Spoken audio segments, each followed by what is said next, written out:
Hey, Hey, oh, Hello. oh, Do I have sound? I do. Yeah. I think I have sound too. Yes. yeah, Yes. All right. Well, good evening, everybody, and welcome back to our Sunday night offering of astronomy edutainment, the Sunday Night Astronomy Show. Yay. Ah, Uh, I'm gonna find it. my name is Chris Kerwin. I'm the creator of the social media channels known as Astronomy by the Bay. I'm also an amateur astronomer and a member of the Royal Astronomical Society of Canada. Yay! Hey. I'd like to welcome back my two regular co-hosts this evening, Mr. Paul Owen from the Moon Shadow Observatory in Hampton, Hello. and Mr. Mike Powell from the PFO Observatory here in St. John. Mike, good evening, Good sir. evening. Hey, we'd like Hello, to bud. welcome all of you from tonight from YouTube and Facebook land, and all of you who are joining us through the local Rogers TV network. Thank you so much for your support. Okay, on tonight's episode of the Sunday Night Astronomy Show, although it's been pretty tough locally to see even a star or two over the past week, it can give us some time to prepare for when the skies improve. And one of the best ways to do that is to study the night sky patterns and how they guide us to the celestial targets. So we are happy to invite back RASC member and local astronomer Kurt Nason tonight for his of hello. the month presentation. And tonight's focus will be on the constellation Cepheus. Kurt, welcome back. Thank you. Thank you. Thank you very much. Uncle Thursday. Yeah. Also tonight, by the Bud will return with another fine binocular target to enjoy. Paul's going to deliver another interesting Rosanna's fun fact. I'm going to have a quick look at some recent space news. There was a topic I was covering at quite a while back called "Where Are They Now?" They talk a little bit about each space mission. There is one space mission I want to talk about in particular tonight. So we'll talk just a little bit briefly about that because we don't have a whole lot of photo submissions. Well, I wonder why. So we'll Monday Nebula. we'll cover the ones we can. Yeah. Anyway, let's get started then with tonight's program and to look at the pattern and legend behind the constellation of Cepheus. Kurt. Oh, here he is. Alrighty.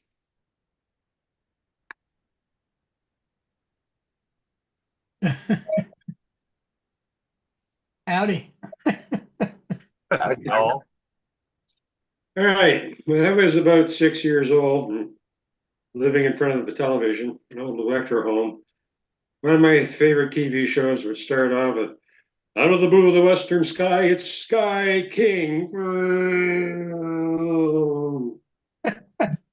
And a few years later, when I got looking up into the sky, I found there was another Sky King. But one of the reasons, well, the big reason why I was interested in this one was because of Penny King here. I had a big crush on her, even though she played a teenager in there, and I was about six. And I think she was probably in her mid-20s when she was acting as a teenager. But I didn't come to anything, so I started looking at the sky and realized that there's another king up there in the sky. This is Cepheus. And he sees up there, there's the North Star. So apart from Ursa Minor, he's the closest one to the North Pole there in the sky. So Cepheus, the last 2 months I've talked about Perseus and Andromeda, and they all involved with the same story from ancient Greek mythology. That's the one where Perseus slays Medusa and rescues Andromeda from an ugly sea monster. And of course, Cepheus was the father of Andromeda and the husband of Cassiopeia over here. So I'm not going to go through that one again, much to everybody's disappointment, I suppose. I could stretch it out for half an hour, but I'll just skip the whole thing here. But other people have looked at him as other things. In some areas, he was looked at as a shepherd, and the especially in Mesopotamia, places like that, there was Arab countries, agricultural areas. Would have the crops that also have all the sheep and goats and all of that. So he made a pretty good shepherd there. In fact, a few of these stars here, these three in here, we call the stars of the flock. And so he does look somewhat like a shepherd. In fact, he often got confused with Auriga, or not Auriga, but Boötes, who was also a shepherd or a bear driver. Another area is in China. He was somewhere here in Cepheus. He was there at the inner throne of the five emperors. I know whether that was all five of these main stars here, or if there's a circle of five stars within the constellation. But the inner throne of the five emperors was up in this area. Some have looked at it as being maybe one of the Argonauts, with the Jason and Argonauts voyage there. In fact, some have assumed that pretty much all of the constellations dealt with that particular Jason and Argus of that particular voyage, although many of these constellations are actually older than the Jason and the Argonauts. Yeah, there'd be some other ones there. The Milky Way starts up here. And so in some local indigenous areas, when people died, they entered up to the Milky Way through this area here, which is pretty much the end of it, and traveled along the Milky Way down to the southern part of the sky, and that's where they entered the sky people, and that's sort of their version of heaven up in there. But the main one is him with as the father of Andromeda and the husband of Cassiopeia. Now you can see him up here. He's got a lizard hanging near him there, probably licking his ear, and we got Cygnus, a big swan here, probably dropping things on his head. The dragon here, and he's got the Camilla Pardalis over here. He's right beside his wife Cassiopeia, and we've got the Ursa Minor down in here. So when I try to find the constellation, he's not nearly as stars aren't as bright as say the ones of Perseus and Cassiopeia. Though it looks like a badly drawn house. That's what I've learned since I started reading about it, 50 some years ago. So you can see the base of the house there and the roof of it. When I try to find it now, there's another group of a square in here somewhere that sometimes confuses me. And what I have to do is go to the North Star and look for this star nearby it. It's around 5 degrees or so, maybe a bit more, 5 to 10 degrees away. If I pick that star out, then I can see Cepheus quite well. And I remember when I first saw it when I was a kid in Macadam, and it must have been up high in the sky, because when I looked up, then you see that whole pattern there is above the trees and everything. So I thought, oh, there it is. Now there's another way of looking at it. That's this one. And the Innuak people, the Cree Nation, in say northern Manitoba, they look at it as a turtle. Here's a turtle shell here. So here's the turtle, and its head is up in here. And they relate this to the moon, which is a neat thing to do. So you count on here segments in the carapace, or the outer shell of the turtle. 4 here, 1 in the front, 1 in the back, and 3 down the middle. That's 13 segments in the turtle shell.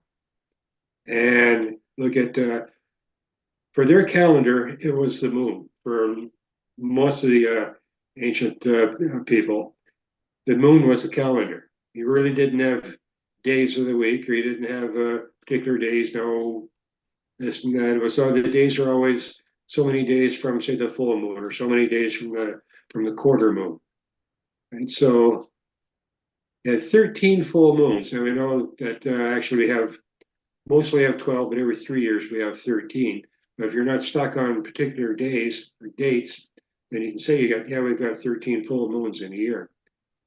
And on the outside, around here, from the story I read, there were 28 of these, and the number of days between one full moon to the next. It's actually 29 and a half. And this one's showing about 24.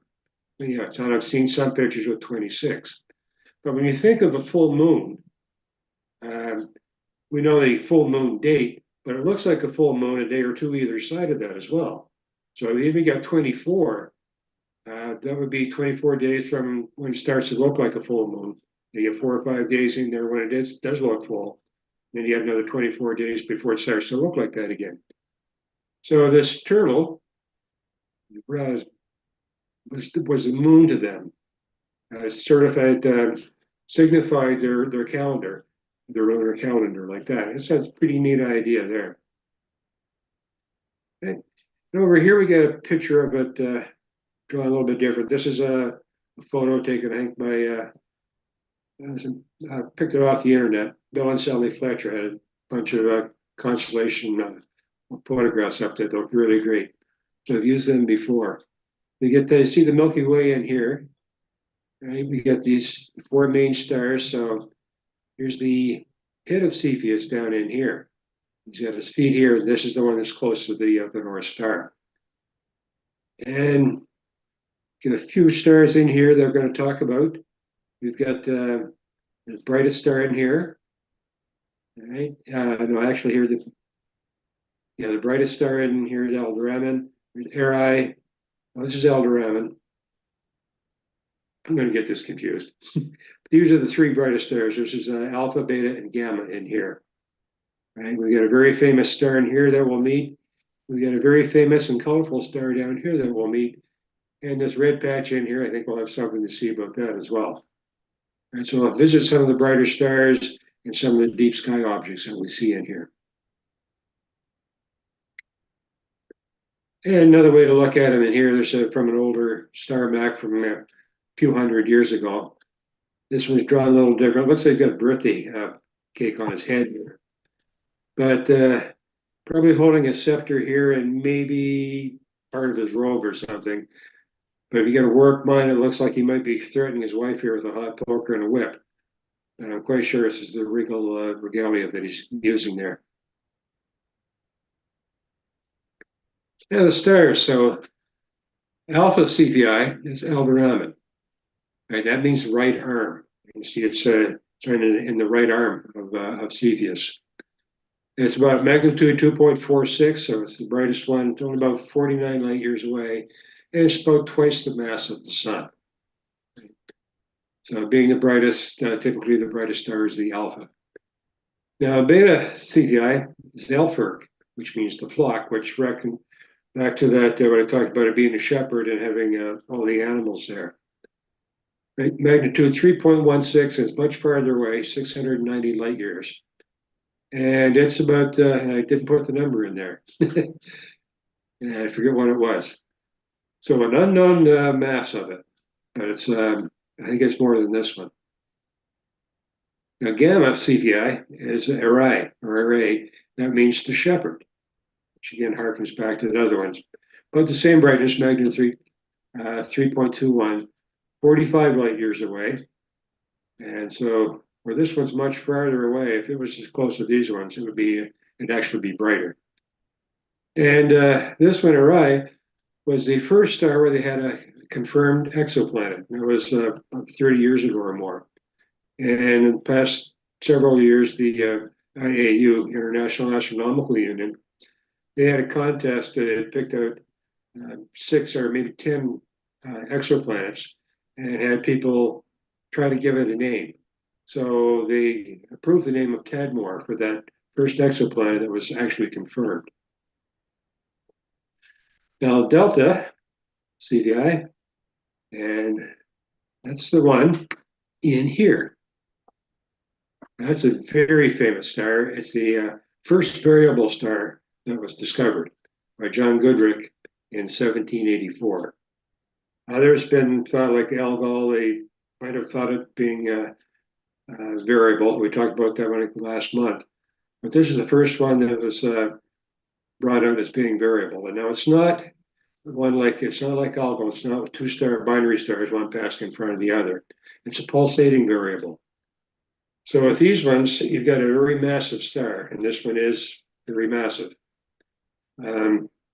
It's big, and with these ones, they're in the stage of the red giant stage or more. So there's always that tug of war between the mass of a star and the nuclear reactions going on the inside, the fusion reactions, radiation wanting to blow a star apart, but the mass of it wants to drag it in, bring the gravity and bring it in. So stars like our sun, they're very reasonably stable. There's very little difference in there. The gravity and the outward pressure, radiation pressure, keeps it pretty steady like that. But in these ones, there's a lot going on. They're actually fusing helium gas with the hydrogen or helium plasma with hydrogen on the outside of that. So at times when it's a reaction's going on there, it's heating up and it's expanding the star. And it expands far enough out there, the star will actually get bigger. And what happens then, if it's far enough away there, that it starts to cool, and then it starts to collapse again. And as it's collapsing, it's creating pressure on the inside. Once it gets in there, it heats up in there, and then the helium fusion starts to pick up again. But what also happens is the helium plasma or helium gas in there, when it condenses like that, its opacity increases, which means not as much light can get through. And so it's squeezing in like that, then it starts to dim. And when it does that, then it starts to heat up and expand out again. So as it's expanding out, the opacity lessens, and we see more and more light. So that constant in and out like that, these periods could be a matter of less than a day or many, many days. And so this is one of those pulsating variable stars, and it's the namesake of a group of stars called the delta Cepheus. So this one's got a magnitude anywhere from 3.48 to 4.37. And it's got a 5.4 day period where it's in, back out, and back in again like that. Now this has become really famous because of this lady here. Right? She was Henrietta Swan Leavitt. She was one of the computers, more or less, at the Harvard Observatory back in the late 1800s, early 1900s. And around 1908, she was be looking at the plates taken by telescopes at their Southern Observatory. So she'd be analyzing them, looking at each star, defining what they are, figuring out magnitudes, things like that. So there are many, many, many plates, maybe the same areas of sky. And she was looking at the small Magellanic Cloud in the Southern Hemisphere. That's about 220 million light years away. She'd be looking at these. She identified some variable stars in there, several of them. And using all these different plates, she was able to pick out what the period of variability was of those. Now we think of the brightness of stars. There are two main things that vary like how bright they are to us. Like one is the intrinsic brightness, and that's just from their fusion reactions going on, how much light they're giving off. The other one is distance. So if you get two stars that are the same intrinsic brightness, but one is twice as far away as the other, right? That then the brightness is going to fade by the inverse square law.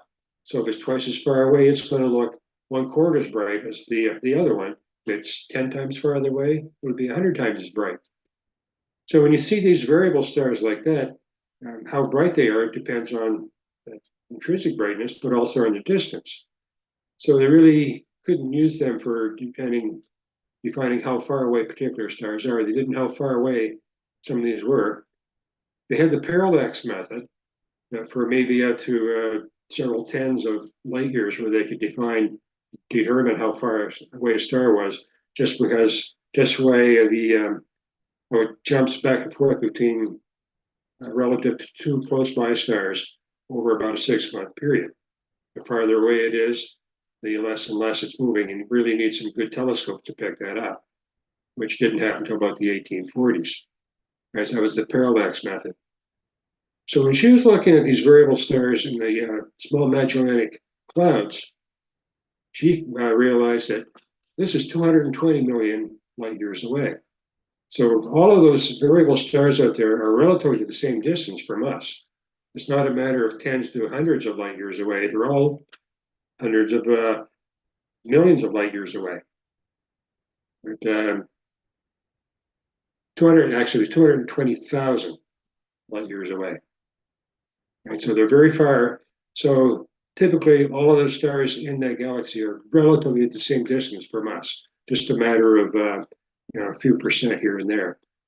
So looking at those variable stars there and looking at the period, she realized that the ones that had the brightest ones, they had the longest periods.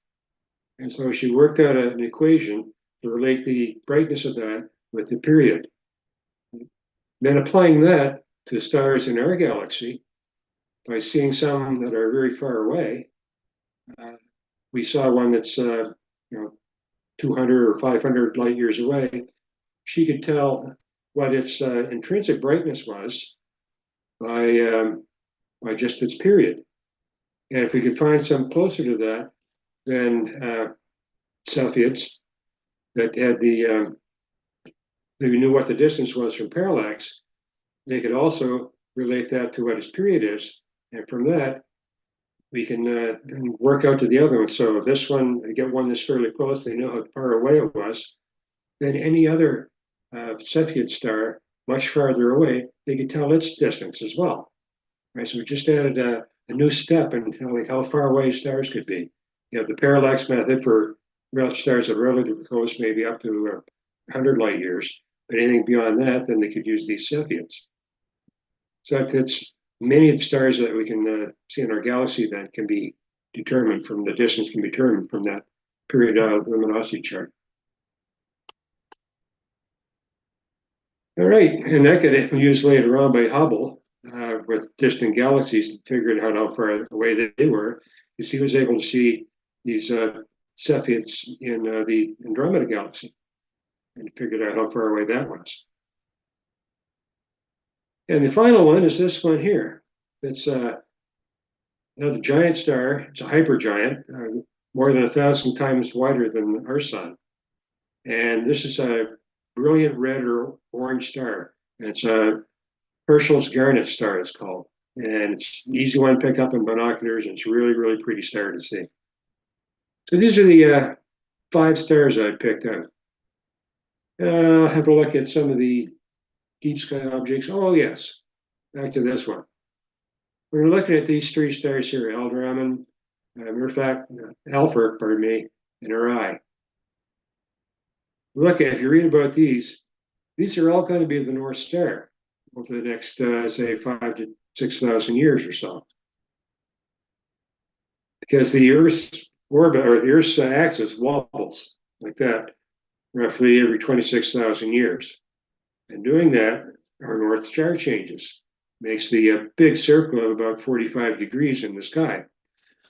Right, so here we are, here's the North Star as we know it now, at the end of the handle of the Little Dipper. And over the next several thousand years, it's going to be moving along here. In fact, right now, the Polaris is about roughly 3/4 of a degree from the actual celestial north. And over the next, up until about the year 2100, it'll be at its closest, maybe half the distance that it is now. Then it'll start moving away very slowly. Now we've got Cepheus up in here, there's Orion. So in about 2,000 years from now, it'll be the North Celestial Pole will be in here. So Orion will be the North Star. Can hardly wait. And it's moving down here through the middle of Cepheus. And these 2 stars, Alderaan, that's Alpha, and Iota, these are about 8 degrees apart. And you see this coming down almost exactly between the 2. So in reading about them, they both mention these will be a North Star in about 4,000 years. And I'm sure by that time they'll figure out which one they're going to call the North Star. One might be a tad closer, or maybe they go with the brighter one. And then from down here, about 4,000, 6,000 years from now, it'll be Alderaan. It's the nearest bright star to the North Celestial Pole. Okay, I got 4 deep sky objects that we picked up, and 3 of these are common objects for astrophotographers. And you see that. Here's one here, the Wizard Nebula. And in here, this is an image by, hey, Robert. Robert's certainly watching this evening. Rob Gadet. So the Wizard Nebula, you can see the wizard here. Maybe there's his conical hat in here. He's gazing off into space here and looking out into the void. This is a common astrophotography target. And find it in here. All right, we have Alderaan down here. This is up in the other corner, up in the left shoulder of Cepheus. Here's Delta in here, Delta Cephei. So we go from this one, Zeta, it's about 2 degrees up to Delta. If we go up about the same distance, it takes us into NGC 7380. and that's the Wizard Nebula. I've not looked for it in a telescope, but it is a common photography. Paul, you've probably imaged this several times, have you? Maybe. I know Rob has done it a few times. My microphone was off. Sorry. Yes. Okay. And 742, I can't read the number up there. Let's see. 7423, the Iris Nebula. Another one, I'm sure Rob and probably Paul have done this one as well. And here's Alpherk. And so we come off Alpherk about 3 degrees in this direction here. We've got the Iris Nebula. And this one was taken by Ron Breacher, a famous astrophotographer. Ron was here several years ago to give us he's in town here for something, emergency exercise, actually, for Point of Pro. And he was with the Department of Health, helping them out with some things. And he does some very great astrophotography. He gave us a talk on astrophotography when he was here. So this is the Iris Nebula, very, very pretty. Magnitude 6.8, so fairly bright and fairly big, 18 by 18 arc minutes. A little bit more than half the size of the moon. And the next one, again, the Elephant Trunk Nebula. And it's fairly close to there's Herschel's Garnet Star in here. It's not that far away from it. In fact, you can see, I just stop up in here. So here it is in here. Here's the Elephant Trunk Nebula. And even in the stellarium, you can see the gassy stuff around it in here. But the Elephant Trunk is over a dark nebula inside of it here. So you can see this area in here, the dark nebula. And this is by Francois Theriault, one of our RAS members, one of our RAS counselors in the mountain area. And we'll pick one star cluster, an open cluster. The Swimming Alligator Cluster, which is pretty much here in the middle. There's Elderaman, and in here, and this is where the cluster is. And it's about 4 degrees from Elderaman. And it's fairly bright, magnitude 6.1, about 7 arc minutes. And here's an image of it in here. So I think it's a swimming alligator. Maybe this is the alligator's snout, and there's a couple of eyes in there. Now, it's also called the Bruce Lee cluster. And I'm not sure if this looks like a nunchucks or what. Maybe Bruce was bright-eyed or something. But it takes us right back to the beginning of this talk. Maybe he's now one of the 5 emperors at the Inner Throne. He fought his way into there, and he's Emperor Bruce Lee now. Yeah, we'll finish this. I'll stop a share.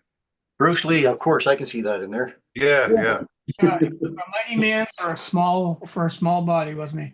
Yeah. Yeah. Yeah, it's amazing how many targets are around Cepheus.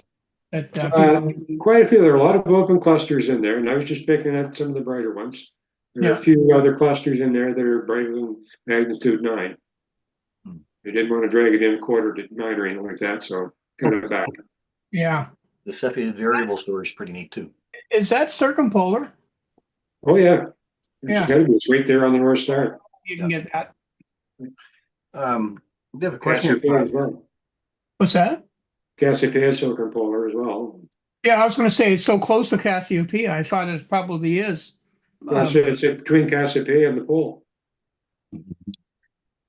Kurt, would you know where you got that graphic for the precession of the North Star? Oh, off the internet somewhere. I can send it to you. Okay. If you could, I could send it on to Mark here is asking where he might Okay. get that. So he has a page too called the Bronte Astronomer. So Well, I noticed if I go to that and I click on it in PowerPoint, it brings up where it came from, I think. So okay. Interesting. Thanks, Kurt. you're welcome. Story. And no real scary parts in that one either, so that was kind of nice. Well, there was a I swimming skipped it 'cause I alligator. told- I Well, told the them alligator before. part, yeah, and Bruce Lee Yeah. was a little scary, but mostly not like chopping off the head kind of thing, carrying it around like that kind of stuff. Could be. Well, I did have in there about Cepheus threatening Cassiopeia with the poker and the whip. It just- Yeah, I did hear that part. I Please don't I run. was gonna do this. Thought, okay, well. You sleep tonight. Okay. You're saying in space sometimes isn't such a nice place. Yeah, obviously.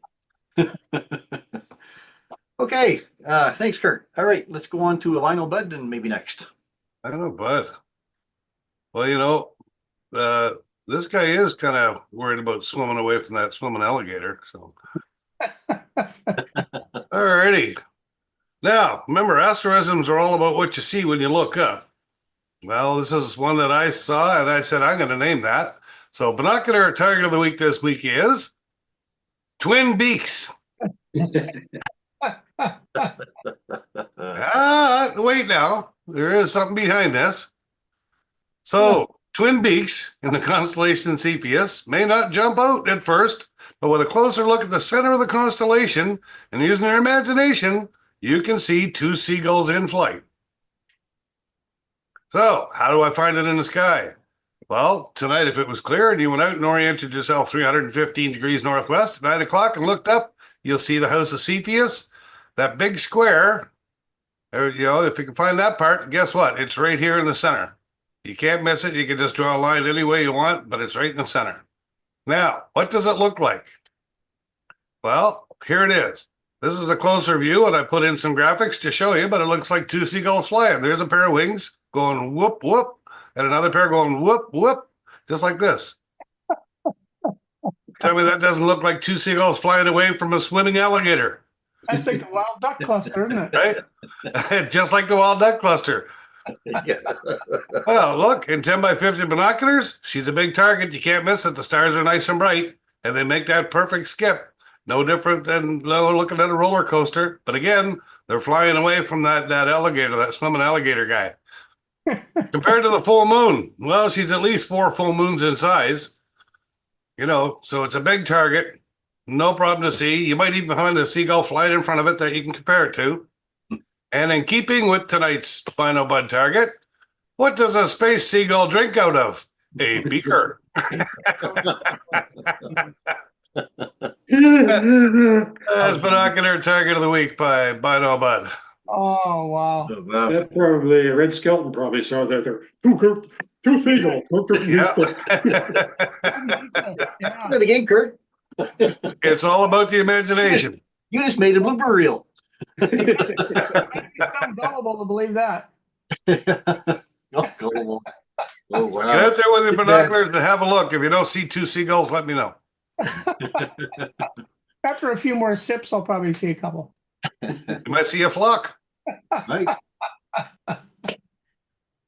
Okay, I'm going to go quickly to a little presentation that I was asked to do, so I'm going to get into that right now. And it's really about the Voyager spacecraft, because there was some news about that just recently, and I was kind of fascinated by the news, and I'm thinking, wow, you're still dealing with this thing. So just give me a second. I'm going to try to share my screen. I'm going to go this one, I guess. Share it there, and then I can go from first slide. There you go. Okay, we're gonna go a little farther. Oh, no, we're gonna go, let's go back out of that from the beginning there. We'll go from the beginning. There we go. Okay. So a while back, I was running these little segments called Where Are They Now? And it was basically about space missions that are out there. There's a lot of them out there right now still.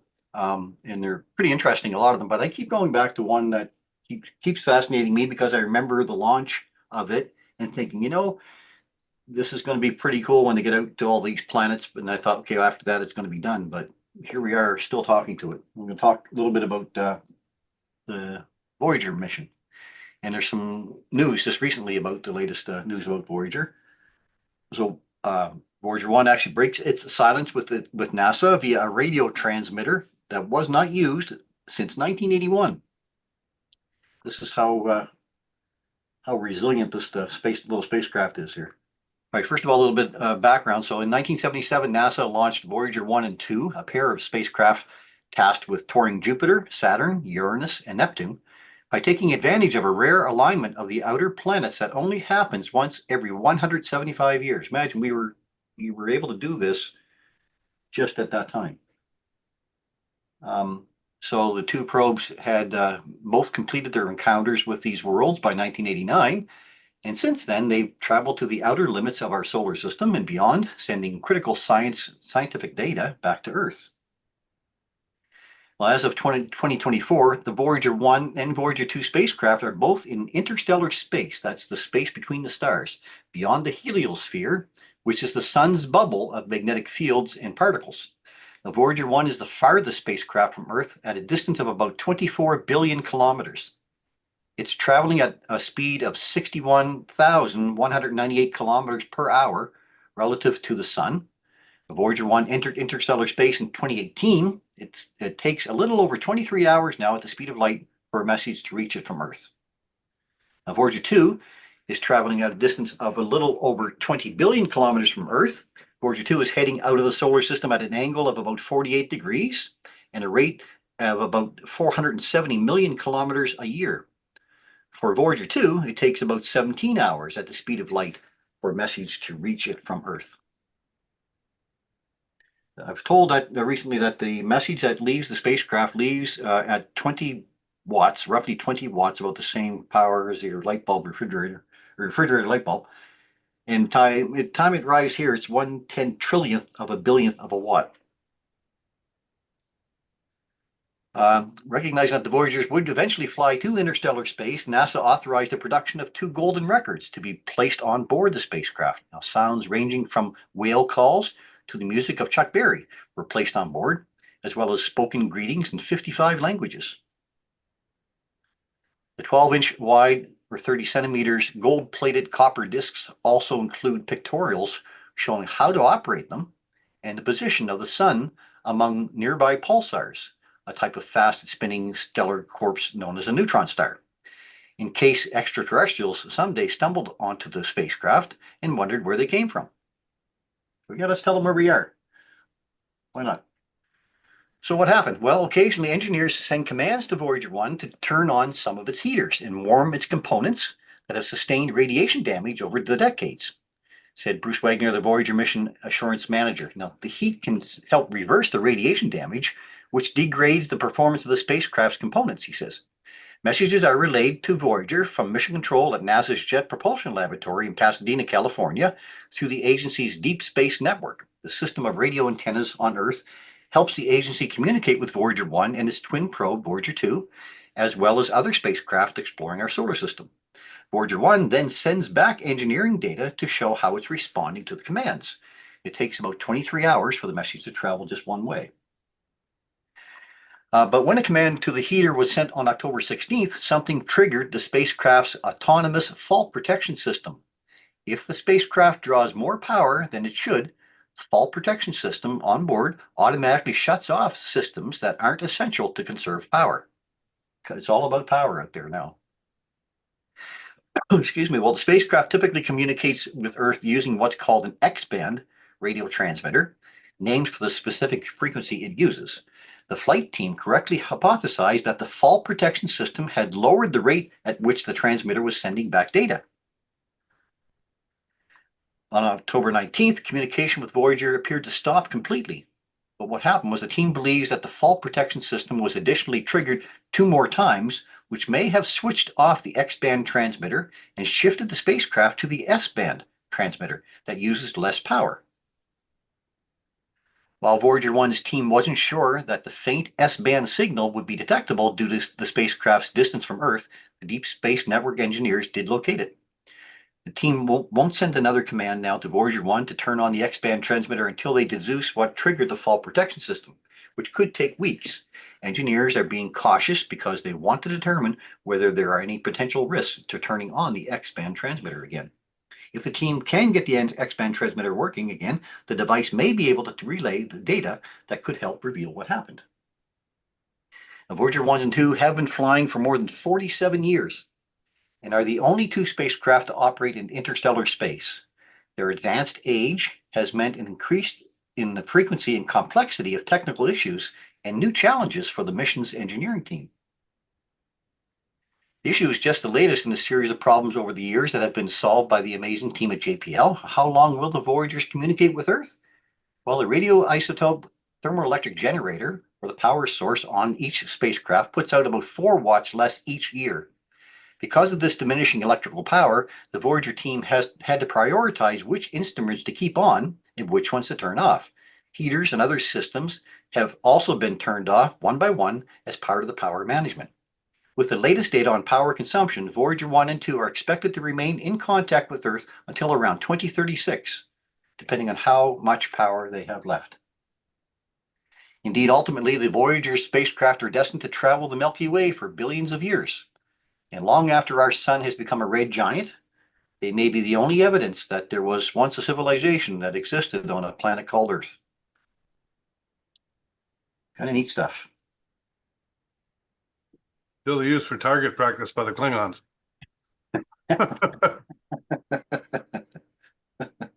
Oop. That's impressive.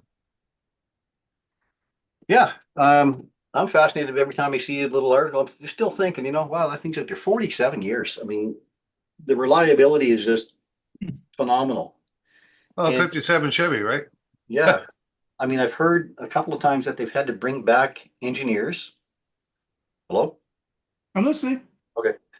They've had to bring back engineers that worked on the spacecraft back like they started building it, of course, in 1972. So they had to use computers available in 1972. But the engineers who had built it have all retired now. They're in their 90s, right? So they didn't expect these spacecraft to last that long. So a lot of the people at JPL, the newer employees or newer astronomers, didn't have a clue on how to talk to these things. So they had to bring back the older engineers and teach them the language that the Voyager spacecraft were using. So it's just, to me, it's just phenomenal to think that we're still, after 47 years, still talking to these every day. We talk to them every day. Pretty cool. Very cool. Actually, every 2 days because it takes 24 hours for the message to get out and back. Yeah. I mean, there have been several times when it's actually lost a signal or almost lost signal with it being completely loose, but pretty fascinating stuff. Okay, let's go from there to Rosanna's fun fact. Okay. Before I do though, if you're looking to get somebody something for Christmas, this is the Observer Sky Atlas, the 4th edition. And if you like some of the things that Kurt was showing you, because this book's got more nebulosity in it than anything else, but it goes through all the Messier stuff. And so it'll show you, for example, where in the sky to find certain targets. So for example, here, get this one. I'm not good at holding this on my camera. There we go. So it'll show you in the sky where to look at in the sky for these targets. And then it'll actually show you the targets right along here. And this book is just chock full of this stuff. So if you just even want to observe, a lot of these things are observable with, say, an 8-inch telescope. And but the book is just full of really, really good stuff. It's a nice hardcover book. The images are fabulous. It's by Eric Karkoshka. That's a hard one. Anyway, it's put out by Firefly Books, and this is still in print. This one's from 2023. So the Observer Sky Atlas. So if you're looking for a Christmas gift for somebody, it's a nice small book that doesn't take up, your whole chair when you're trying to have maybe some chips or something while you're eating it. I don't know. Anyway, I just wanted. Oh, hang on. Before you get to Rosanna's fun fact, there was one thing I was supposed to mention. The key word tonight was the word Voyager. So Voyager. yeah. So Keyword for what? well, there's a reason for it. There's a keyword. It's a Star Go Trek ahead. ship. Congratulations, you just said magic white. Go ahead, Paul. All right. All right. Let me share my screen and see if I can pull this off tonight. And this is this week's. Am I sharing yet? Yes. No music though. Fun fact. Well, welcome back, Rosanna. And Rosanna has an absolutely wonderful fun fact, per usual. So let's get right to it. So Rosanna writes, "Hi, Paul. Having been away for 10 days with sketchy internet access, I have had a lot of space news to catch up on. I didn't really know where to begin, so I clicked on the headline that seemed the most, what? In my field of view." Now let me just get first photo up and get rid of that bottom line. There we go. So, hey, did you ever see Einstein's zigzag? A couple of days ago, this was released. And this is from the James Webb Telescope, spots the first Einstein zigzag. Well, I was hooked as I teach to draw the quarter rest in music. So that kind of looks like a zigzag. That's a zigzag zig hook item, but I was not sure of what Einstein's zigzag truly meant. To quote the author of the article, Robert Lee, using the James Webb Space Telescope, astronomers have discovered the first ever Einstein zigzag, an image of one quasar repeated 6 times in a single image. The arrangement was created thanks to the effect first proposed by Albert Einstein in 1915 called gravitational lensing, and it could help scientists avert a crisis in cosmology. The article went on to explain the system designated J1721 plus 8842 consists of a quasar, which is an extremely luminous galactic core lensed by 2 widely separated but perfectly aligned galaxies. Not only is this sighting incredibly rare, marking a fascinating example of a curious space-time bending phenomena introduced in Albert Einstein's magnum opus theory of gravity, general relativity. But the J1721 plus 8842 zigzag also has a power that standard gravitational lenses don't. Well, son, in my day, gravitational lensing was just like the alphabet. So that wasn't clear as this weekend's endless puddles. So what exactly is gravitational lensing? Although I knew it had to do with space-time curvature and gravity, it was not like this is an alphabet and everyone can easily recite it. Gravitational lensing occurs when the light from a background source travels past the massive lensing body on its way to Earth and therefore follows the resulting curvature in space, causing its own path to curve. The light from the background source thus takes different paths around a gravitational lens, approaching the lensing mass at varying distances, being curved in different amounts. This means this light from the same background source can arrive at different times to the same telescope. Interesting. The next graphic illustrates how a distant quasar's light is altered by a massive foreground galaxy. The galaxy's powerful gravity warps and magnifies the quasar's light, producing 4 distorted images of the quasar. The first Einstein zigzag ever seen by humanity could help scientists tackle 2 of cosmology's greatest mysteries.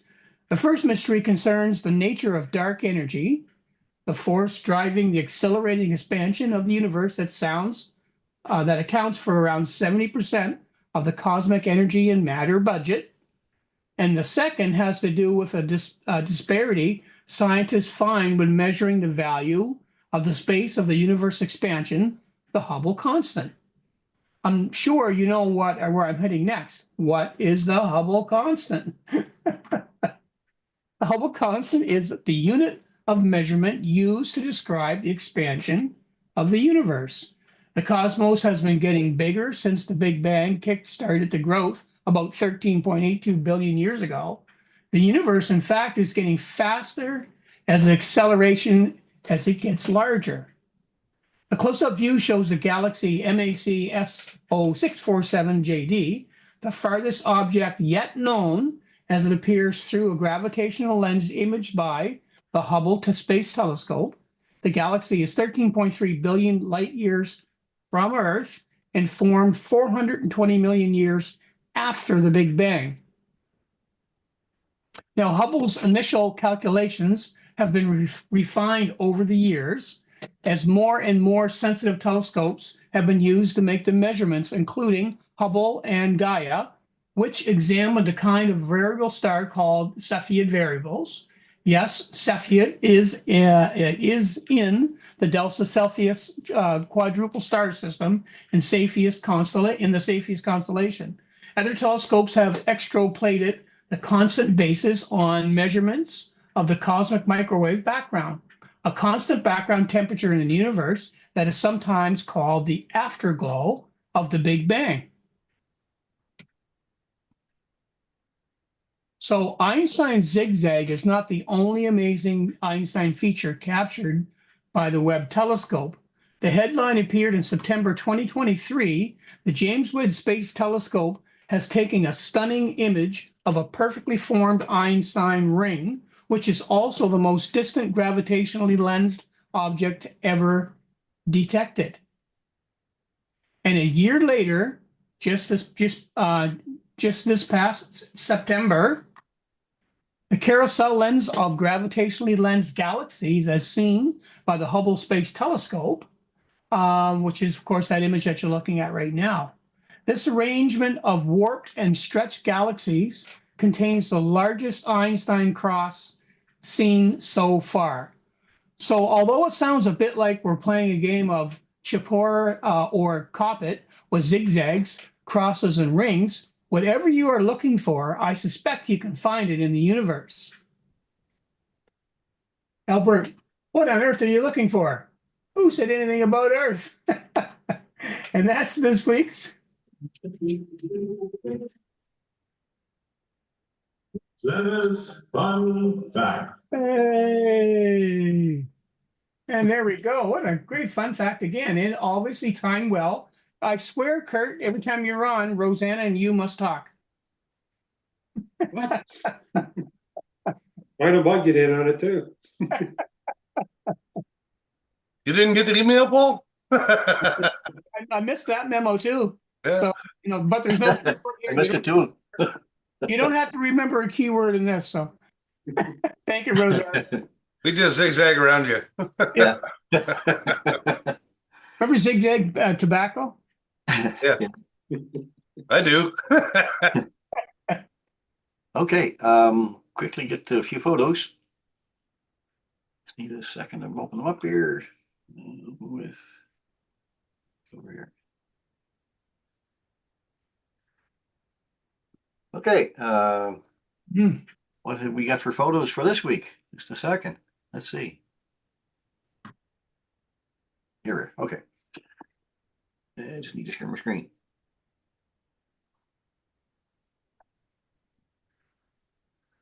Nothing. Yeah. No, that's our sky lately. Yeah. Here's our sky coming up the next week. Yay. Yay. So it doesn't look very good. Kurt, you might get a chance to look at the sun here on Thursday, so Yeah.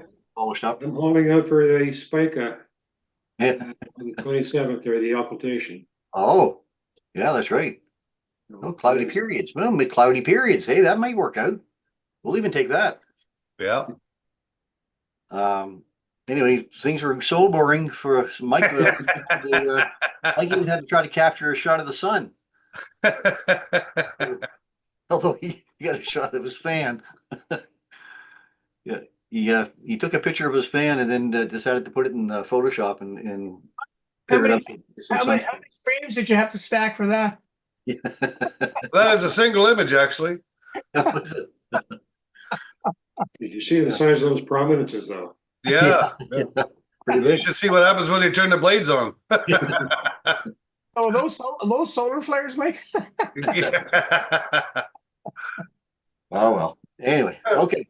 Let's get into some real pictures here. This is Francois Theriault's picture, NGC 281, the Pac-Man Nebula. Wow. Relatively bright hydrogen 2 region of Cassiopeia. It is part of the Perseus arm of the Milky Way. Now, it can be observed as a dim object under very dark skies. The nebula is remarkable for its Bok globules, which are isolated, and small dark nebula containing dense dust and gas from which star formation may take place. The telescope used was an Astrotech AT8N Newt, focal length of 800 millimeters. Camera was a ZWO ASI 1600 mm Pro. Exposures 14 by 600 seconds for H alpha, oxygen 3, 14 by 600 seconds, and S2, 14 by 600 seconds. Total 7 hours of detail there. Yeah, nice work. Very nice. Yeah, he's doing lots of nice narrowband stuff lately. Yeah, unreal. Nice. All right, and one more from him right here. He says, this is a Sol Nebula.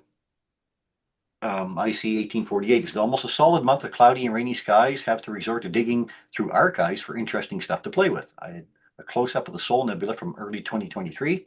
Found this interesting detail with its turbulent gas clouds and nice gas pillars in the foreground. Section of the gas bridge between SH2 199 and IC 1848. The two nebulas forming the overall Sol Nebula complex. Very nice. From my backyard at Bortle 7, monochrome Wow. camera. So Bortle 7 is the worst sky, right? Monochrome camera with 5 nanometer It's worse than filters. Yeah. It's worse than that, Well, it's pretty. but it's good. Yeah. Mellencam telescope. Mellencam VRC 8 Ritchie Chrétien. I won't go through the rest of the numbers there, but the total of 5 hours integration time. Wow. Fantastic. Incredible. Very nice. Very There's nice. like a dragon coming towards you with his ears up. Yeah. All right. From there, I'm going to go to one here from Kathy Adams. The wizard. We were talking about the wizard earlier. I was curious to see how the Dwarf 3 would fare under that huge bright moon. This is 2.5 hours, EQ mode, 30-second subs, gain of 60, and under serial and Photoshop. Yes, sir. Well done. Yes. Another wizard shot. Good. Everybody's on target here tonight. Yep. And Mr. Powell's capture of the waxing give us illumination of 98%. 87 images captured with a Canon 90D using 150 to 600 millimeter IS lens, Mike. Yeah. Using PIP, stacked with auto stacker and processed with GIMP. Nice job, Mike. I guess they call it a mineral moon now, not the true color moon, but Okay. back when we used to have our meetings up at the university, a fellow from Halifax come up and was talking about pushing the true colors of the moon. And it's amazing what you can do when you push the saturation up, the colors that come out. So Yeah, it's quite awesome. pleased, actually. Yeah, very well done. It's so bright that it doesn't appear there's much color going on, but Mm, Yeah. It's there. It's just hiding. sure yeah. is. All right, and I'm going to end up with some shots here from Mark Bicken, who's part of the Bronte Astronomer group on Facebook, and he had some nice captures here from Sebla. Now look at this.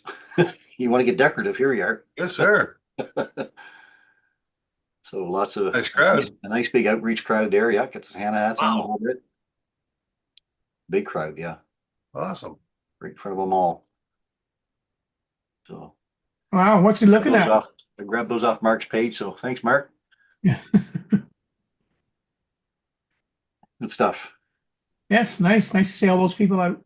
Oh, yeah. I like the decorated on the legs. Yeah. It keeps somebody doesn't from much, kicking your leg. doesn't much Anyway. matter. You're in the mall anyway, right? Or just outside Yeah. in the parking lot. So why not decorate it Why up? not? That's crazy. That's cool. Well, I mean, you can look at the moon and the planets and lots of bright stuff anyway. So Sure. Yeah. Yeah. Cool idea. All right.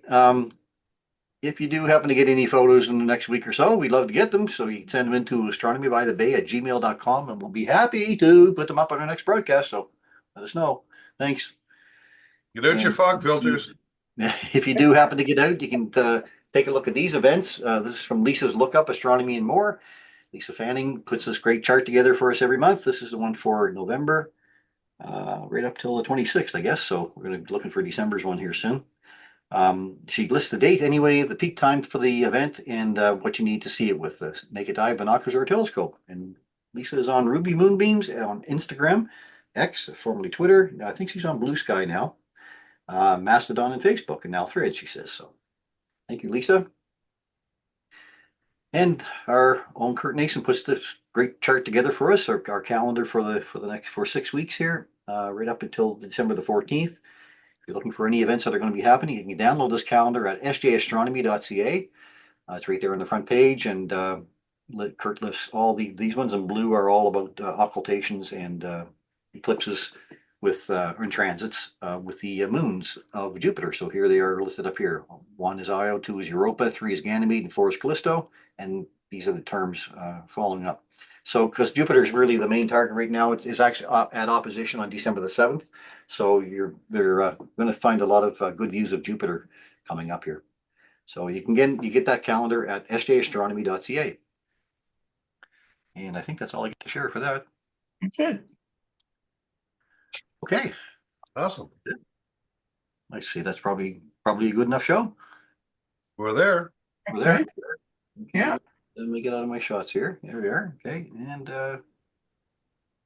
Mark Yeah. says his wife was responsible for the Christmas decorations. yeah, they're pretty straight there, Mark. Oh, I'm not even just to do that. You did a great job on them. Great job. Yep. Okay, so that's our show for this evening. We hope you enjoyed the program tonight. A special thanks goes to Kurt Nason again for joining us once again. Thank you, Kurt. You're welcome. Looking forward to having you Excellent. back in with us next month. Special thanks also goes out to Rosanna, of course, for her interesting fun fact. Thank you, Rosanna, as always.